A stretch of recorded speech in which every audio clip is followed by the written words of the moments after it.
Asian paints पिछले 83 सालों से इंडिया की पेंट इंडस्ट्री का बादशाह बना हुआ है। हम हो, हमारे पापा हो या फिर दादाजी, हर जनरेशन की पहली चॉइस इसी ब्रांड की ही पेंट रही है।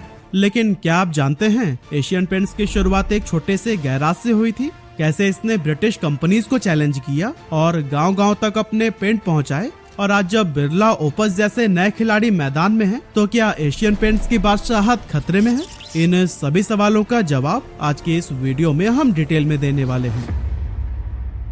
तो दोस्तों, बात है 1942 की। एक तरफ सड़कों पर लोग आजादी के नारे लगा रहे थे, वहीं दूसरी तरफ मुंबई के एक छोटे से गैराज में चार दोस्त पेंट की दुनिया में भारत को मजबूत बनाने की लड़ाई लड़ रहे थे। इस आइडिया की शुरुआत तब हुई जब इंडिया में पेंट का पूरा बाजार ब्रिटिश कंपनीज के हाथों में था। सारा माल यूके से आता था और इंडियन ब्रांड्स को कोई पूछता भी नहीं था। लेकिन फिर टाइम बदला। एक तरफ सेकेंड वर्ल्ड वॉर शुरू हुआ, तो वहीं दूसरी तरफ गांधी जी ने क्विट इंडिया मूवमेंट छेड़ दिया। नतीजा ये हुआ कि ब्रिटिश गवर्नमेंट ने इंडिया में पेंट्स का इंपोर्ट कुछ टाइम के लिए बंद कर दिया। ऐसे में लोगों के पास पेंट्स के ज्यादा ऑप्शंस ही नहीं बचे। हालांकि उस समय एक इंडियन ब्रांड शालीमार पेंट्स काफी पॉपुलर होने लगा था, लेकिन इसके बावजूद फॉरेन ब्रांड पर लगी रिस्ट्रिक्शंस की वजह से पेंट मार्केट में एक बहुत बड़ा गैप क्रिएट हो गया था। और फिर इसी गैप को ही नोटिस किया चंपकलाल चौकसी ने। उन्होंने सोचा क्यों न हम खुद ही पेंट बनाकर इस गैप को फिल कर दें। लेकिन ये काम अकेले उनके बस की नहीं थी, इसीलिए उन्होंने अपने 3 दोस्तों को एक साथ लिया और एक छोटे से गैराज से पेंट बनाना शुरू कर दिया। पेंट बना, क्वालिटी चेक की गई, प्राइसिंग और पैकेजिंग पर काम हुआ और नाम रखा गया एशियन पेंट्स। अब बारी थी इस पेंट को मार्केट में लाने की। लेकिन जब चारों दोस्त इस पेंट को डिस्ट्रीब्यूटर्स के पास लेकर पहुंचे, तो उन्होंने ये कहते हुए साफ मना कर दिया कि भाई ये तो नया ब्रांड है, कौन इसे खरीदेगा। लेकिन दोस्तों, चौकसी साहब पीछे हटने वालों में से कहाँ थे। उन्होंने फैसला लिया कि अगर डिस्ट्रीब्यूटर्स हमारा माल नहीं ले रहे तो हम खुद कस्टमर्स और दुकानों तक अपनी पहुँच बनाएंगे। और फिर इसी टाइम उन्होंने नोटिस किया कि तमिलनाडु में पोंगल और महाराष्ट्र में बैलपोला जैसे फेस्टिवल लोग काफी धूमधाम से मनाते हैं। पोंगल में लोग अपने घर के सामने रंग बिरंगी पेंटिंग करते हैं, तो वहीं महाराष्ट्र में बैलपोला जैसे फेस्टिवल में किसान अपने बैलों के सींगों को कलर से डेकोरेट करते हैं। लेकिन दोनों ही फेस्टिवल में प्रॉब्लम यह थी कि इन कामों के लिए लोगों को जरूरत सिर्फ थोड़े से पेंट की थी, लेकिन मार्केट में पेंट सिर्फ बड़े टिन के डब्बों में ही मिलता था। ना कोई कंपनी छोटे पैक बनाती थी और ना ही किसी ने लोगों की जरूरतों को ठीक से समझा था। लेकिन दोस्तों, जहां औरों ने अपॉर्चुनिटी नहीं देखी, वही चौकसी जी ने देखा। 1945 में उन्होंने 50 ml और 100 ml पेंट के मिनी पैक्स लॉन्च कर दिए, जिसने गाँव में धूम मचा दी। अब लोगों को पेंट खरीदने के लिए जबरदस्ती बड़े डिब्बे नहीं लेने पड़ते थे। और फिर दोस्तों, इसी स्ट्रैटेजी से ही एशियन पेंट्स अपनी जर्नी में काफी तेजी से आगे बढ़ने लगा। गांव से चलकर ये पेंट्स छोटे शहर तक पहुंचे। घरों की चौखटें और मंदिरों की सीढ़ियों से लेकर इससे दुकानों की दीवारें कलर की जाने लगी। और फिर एक दिन ऐसा भी आया जब मेट्रो सिटीज की ऊंची इमारतों की दीवारों पर भी एशियन पेंट्स ही चमकने लगा। ऐसे में वो बड़े डिस्ट्रीब्यूटर्स जिन्होंने एशियन पेंट्स को लेने से साफ इनकार कर दिया था, वो खुद सामने से आकर ऑर्डर देने लगे। अब दोस्तों, सब कुछ बिल्कुल सही डायरेक्शन में जा रहा था, लेकिन 1950s के दौरान चौकसी जी ने देखा कि पेंट को लेकर लोग 2 ऑप्शंस के बीच में फंसे हुए हैं। इनमें से एक था ड्राई डिस्टेम्पर, जो सस्ता तो था, लेकिन उसमें से बदबू बहुत आती थी और थोड़े दिनों में ही ये दीवारों से झड़ने भी लगता था। वहीं दूसरी तरफ था प्लास्टिक इमल्सन, जो दिखने में शानदार था, टिकता भी खूब था, लेकिन उसकी कीमत इतनी ज्यादा थी कि यह आम आदमी के पहुंच से बाहर था। ऐसे में चौकसी जी ने सोचा कि आखिर आम इंसान करे तो क्या करे। क्या हमेशा वो बदबूदार ड्राई डिस्टेम्पर के साथ में समझौता करते रह जाए? जवाब था बिल्कुल नहीं। इसीलिए उन्होंने एक ऐसा पेंट बनाने का सोचा जो क्वालिटी में ड्राई डिस्टेम्पर से बेहतर हो और प्लास्टिक इमल्सन से सस्ता। यानी कि ना क्वालिटी में समझौता किया जाए और ना ही दाम में बोझ बने। और दोस्तों, यहीं पर कंपनी ने एक ऐसा पेंट लॉन्च किया जो कि इन दोनों के बीच का परफेक्ट बैलेंस था। नाम रखा गया ट्रैक्टर डिस्टेम्पर।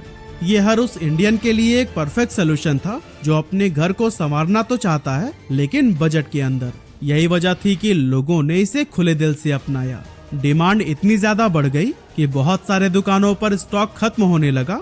जहां बाकी कंपनीज के पेंट हफ्तों तक दुकानों की अलमारियों पर पड़े रहते थे, वहीं ट्रैक्टर डिस्टेम्पर 1-2 दिन में ही बिक जाता था। और इस बढ़ती डिमांड का सीधा असर कंपनी की कमाई पर भी पड़ा और अगले 10 सालों में यानी 1952 तक एशियन पेंट्स का रेवेन्यू 23 करोड़ रुपए को टच कर गया, जो कि उस टाइम के हिसाब से बहुत बड़ी बात थी।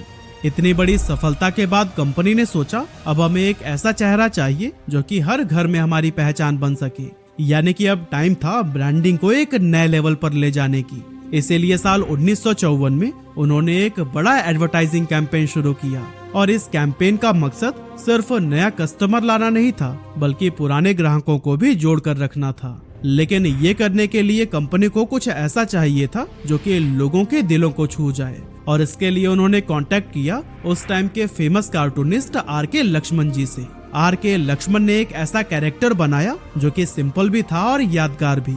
नाम रखा गया गट्टू।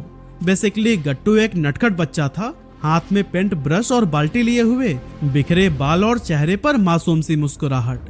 देखने में वो बिल्कुल देसी सा लगता था, ऐसा जैसा अपने पड़ोस का ही कोई बच्चा हो। गट्टू का नाम भी बहुत ही समझदारी से चुना गया था क्योंकि नॉर्थ इंडिया में गट्टू एक आम निकनेम होता है। इसीलिए जैसे ही लोग इस कैरेक्टर को देखते उन्हें लगता कि ये हम में से ही एक है। लोगों से जुड़ाव और एक्साइटमेंट बढ़ाने के लिए कंपनी ने एक कॉन्टेस्ट भी रखा जिसमें ये बताना था कि इस कैरेक्टर का नाम क्या है और इसका जो भी सही जवाब देता उसे 500 रुपए इनाम में दिया जाता। अब उस जमाने में 500 रुपए की भी बड़ी वैल्यू थी, तो भला कौन इस कॉन्टेस्ट से पीछे रहता। यही वजह थी कि इस कॉन्टेस्ट में करीब 47,000 लोगों ने पार्टिसिपेट किया, जिनमें से सिर्फ 2 लोगों का ही सही जवाब आया था गट्टू। धीरे धीरे गट्टू सिर्फ एक कार्टून कैरेक्टर नहीं बल्कि एक आइकॉन बन गया। कंपनी ने गट्टू को ट्रैक्टर डिस्टेम्पर के लिए अपना मेन फेस बना दिया। साथ ही एक मजेदार टैगलाइन भी निकाली, don't lose your temper, use tractor distemper. ये टैगलाइन लोगों को काफी कैची लगा। साथ ही इससे एक भरोसा भी बिल्ड हुआ कि पेंट सस्ता होने के साथ साथ टिकाऊ भी है। इस कैंपेन ने सेल्स को जैसे पंख ही दे दिए। अगले 4 सालों में कंपनी की बिक्री 10 गुना तक बढ़ गई और डिमांड इतनी ज्यादा हो गई कि एशियन पेंट्स को मुंबई के भांडुप में अपना पहला मैन्युफैक्चरिंग प्लांट खोलना पड़ा। और फिर 1967 में जब एशियन पेंट्स ने लॉन्च के 25 साल पूरे किए तो उन्होंने वो मुकाम हासिल कर लिया जो कि हर कंपनी का सपना होता है। जी हाँ, इस साल एशियन पेंट्स इंडिया की नंबर 1 पेंट कंपनी बन गई। और सबसे खास बात कि आज पूरे 83 साल बाद भी एशियन पेंट्स उसी नंबर 1 पोजीशन पर ही कायम है। तो दोस्तों सवाल उठता है कि आखिर एशियन पेंट्स ने ऐसा क्या किया जो कि बाकी दूसरी कंपनीज नहीं कर पाई। तो चलिए एक एक करके एशियन पेंट्स की शानदार स्ट्रैटेजीज को भी जान लेते हैं। पहला है इन्वेस्टमेंट इन टेक्नोलॉजी। एशियन पेंट्स को पहले ही पता चल जाता था कि अगले हफ्ते किस शहर में कौन सा रंग ज्यादा बिकेगा या फिर कौन से साइज की पेंट कैन की डिमांड आने वाली है। उस टाइम पर सभी कंपनीज डिमांड आने के बाद रिएक्ट करती थी, यानी पहले कस्टमर से पूछा जाता था कि उन्हें क्या चाहिए और फिर प्रोडक्ट भेजा जाता था। लेकिन एशियन पेंट्स ने ऐसा सिस्टम डेवलप कर लिया था जिससे पहले ही अनुमान लगा लिया जाता था कि किस रीजन में कौन सा प्रोडक्ट किस क्वांटिटी में कब डिलीवर करना है। इसी काम को ही करने के लिए उन्होंने उस समय का सबसे बोल्ड स्टेप उठाया था। साल था 1970 जब एशियन पेंट्स ने 8 करोड़ रुपए की भारी इन्वेस्टमेंट के साथ में एक सुपर कंप्यूटर खरीदा। इस मूव के साथ ही वो सुपर कंप्यूटर खरीदने वाली भारत की पहली प्राइवेट कंपनी बन गई थी। और दोस्तों ये उस दौर की बात है जब देश के लीडिंग इंस्टीट्यूशंस इसरो और IIT पवई के पास भी इस तरह का कंप्यूटिंग इंफ्रास्ट्रक्चर नहीं था। इतना ही नहीं, एशियन पेंट्स के बाद किसी दूसरी इंडियन प्राइवेट कंपनी को सुपर कंप्यूटर लाने में 22 साल लग गए थे। एशियन पेंट्स का ये सुपर कंप्यूटर वाला इन्वेस्टमेंट सिर्फ तेज कैलकुलेशन के लिए नहीं था, बल्कि उनका असली मकसद था बिजनेस डिसीजंस को गट फीलिंग या अंदाजों से हटाकर पूरी तरह से डेटा ड्रिवन बनाना। कंपनी ने इस सिस्टम में लाखों कस्टमर्स की परचेज हिस्ट्री से लेकर उनकी seasonal choices, regional colour trends और पैकेजिंग प्रेफरेंस तक का डिटेल डेटा फीड किया।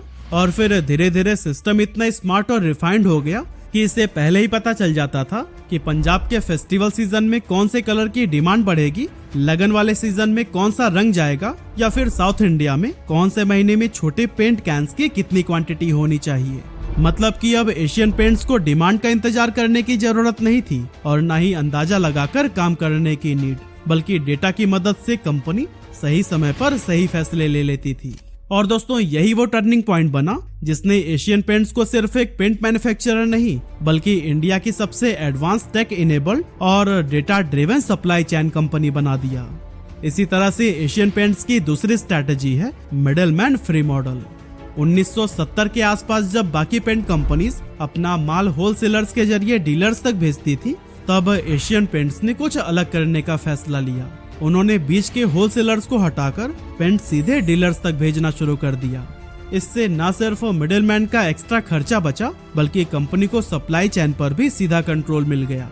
जैसे कि आज के टाइम पर भी एशियन पेंट्स अपने प्रोडक्ट को सीधे 70,000 से भी ज्यादा डीलर्स तक पहुंचाता है। और हाँ, एशियन पेंट्स ने सिर्फ डिस्ट्रीब्यूशन ही नहीं बदला, बल्कि उन्होंने पेमेंट सिस्टम भी पूरी तरह से बदल दिया। एक्चुअली उस टाइम पर ज्यादातर कंपनीज डीलर्स को 180 दिनों का क्रेडिट देती थी, जिनमें पैसा अक्सर फंस जाता था। मगर एशियन पेंट्स ने बिल्कुल इसका उल्टा कर दिया। उन्होंने एक नया सिस्टम लॉन्च किया जिसे नाम दिया गया रेगुलर पेमेंट परफॉर्मेंस डिस्काउंट। इस सिस्टम के तहत अगर कोई डीलर समय पर पेमेंट करता है तो उसे 3.5% का डिस्काउंट मिलता था, और अगर वो माल आते ही तुरंत पेमेंट कर देता था तो उसे 5% तक का डिस्काउंट दिया जाता था।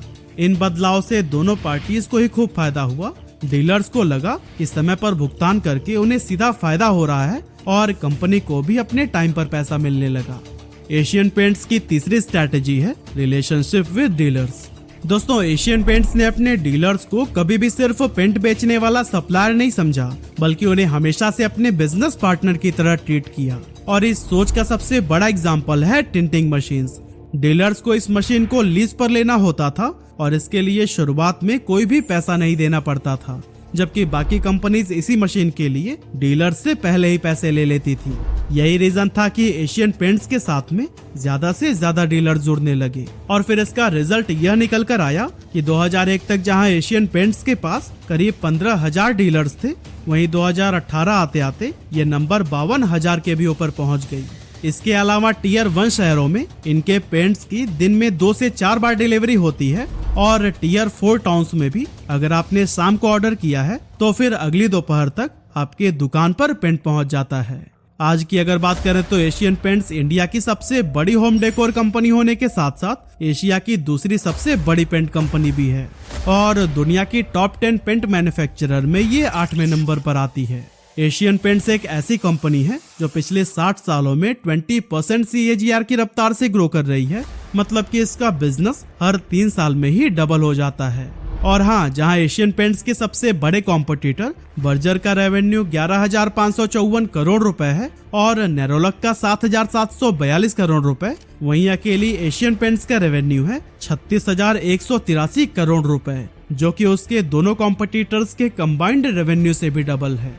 लेकिन इतना सब कुछ हासिल करने के बाद भी पिछले 2 सालों से एशियन पेंट्स स्ट्रगल करता हुआ नजर आ रहा है, और फाइनेंशियल ईयर 2025 के लास्ट क्वार्टर में उसका प्रॉफिट भी 45% तक ड्रॉप हो गया। यहाँ तक कि उसका मार्केट शेयर भी 59% से गिरकर 52% पर आ चुका है। और इसका रीजन है आदित्य बिरला ग्रुप की ओपस पेंट्स, जिसे कि इस ग्रुप की सब्सिडियरी ग्रासिम इंडस्ट्री ने फरवरी 2024 में लॉन्च किया था। और दोस्तों, लॉन्च होते ही इसने पूरे पेंट मार्केट में हलचल से मचा दी है, क्योंकि बिरला ओपस को 10,000 करोड़ रुपए के शुरुआती इन्वेस्टमेंट के साथ में लाया गया था, जो कि इस इंडस्ट्री के लिए बहुत बड़ा अमाउंट था। यही वजह है कि सिर्फ 2 सालों के अंदर बिरला ओपस कैपेसिटी के मामले में देश की दूसरी सबसे बड़ी पेंट मैन्युफैक्चरिंग कंपनी बन चुकी है। लेकिन सवाल तो ये है कि इतनी जल्दी ओपस इस मार्केट को डोमिनेट कैसे करने लगा। असल में बिरला ओपस ने ग्राउंड लेवल पर बहुत ही स्मार्टली काम किया है। जैसे कि एशियन पेंट्स अपने डीलर्स को पेमेंट करने के लिए सिर्फ 5 दिनों का समय देता है, वहीं बिरला ओपस उन्हें 30 से 35 दिनों तक का क्रेडिट पीरियड दे रहा है। इसके अलावा ये डीलर्स को मार्जिन भी काफी ज्यादा ऑफर कर रहा है। साथ ही Birla opus paint Asian paints के मुकाबले 5 से 6% तक सस्ता भी है, जिससे कि आम कस्टमर भी इसकी तरफ काफी अट्रैक्ट हो रहे हैं। लेकिन दोस्तों, इन सभी स्टेप्स को लेने के बाद से ग्रासिम पर काफी सारी मुसीबतें भी आनी शुरू हो गई हैं, क्योंकि ओपस की ग्रोथ के साथ साथ ग्रासिम का डेट लेवल भी बहुत तेजी से बढ़ रहा है। मार्च 2022 में इसका डेट 74,549 करोड़ रुपए था, जो कि अब बढ़कर 1,37,100 करोड़ रुपए हो चुका है। इसका मतलब बिल्कुल साफ है कि बिरला ओपस इस समय कैश बर्न मूड में है। तो दोस्तों, अब सवाल ये है कि क्या बिरला ओपस की तेज रफ्तार और एग्रेसिव स्ट्रैटेजीज के सामने एशियन पेंट्स घुटने टेक देगी? आई थिंक बिल्कुल भी नहीं। क्योंकि एशियन पेंट सिर्फ एक पेंट कंपनी नहीं है, बल्कि एक ऐसा मजबूत सिस्टम है जिसे कि दशकों की मेहनत से खड़ा किया गया है। इसका भरोसेमंद डीलर नेटवर्क, कस्टमर प्रेफरेंस की समझ और तेज सप्लाई चेन इसे बाकियों से अलग बनाती है। और ऐसी पुरानी और मजबूत कंपनी को कोई नई कंपनी इतनी आसानी से पीछे नहीं कर सकती। सच तो ये है कि एशियन पेंट सिर्फ कॉम्पिटिटर्स पर ही ध्यान नहीं दे रहा, बल्कि अपने पुराने सिस्टम को बेहतर बनाने के साथ साथ नए प्रोजेक्ट्स में भी जमकर इन्वेस्ट कर रहा है, ताकि आने वाले समय में उसकी पकड़ और भी ज्यादा मजबूत हो जाए। जैसे कि कंपनी मध्य प्रदेश में 2000 करोड़ रुपए का इन्वेस्टमेंट करके एक नया वाटर बेस्ड पेंट का प्लांट बना रही है।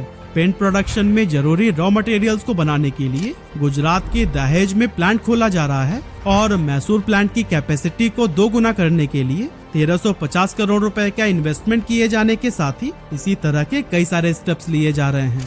ऐसे में मेरा मानना है कि बिरला ओपस भले ही शॉर्ट टाइम के लिए एशियन पेंट्स को नुकसान पहुंचा रहा हो, लेकिन लंबे समय में अभी भी एशियन पेंट्स ही मार्केट का किंग रहने वाला है।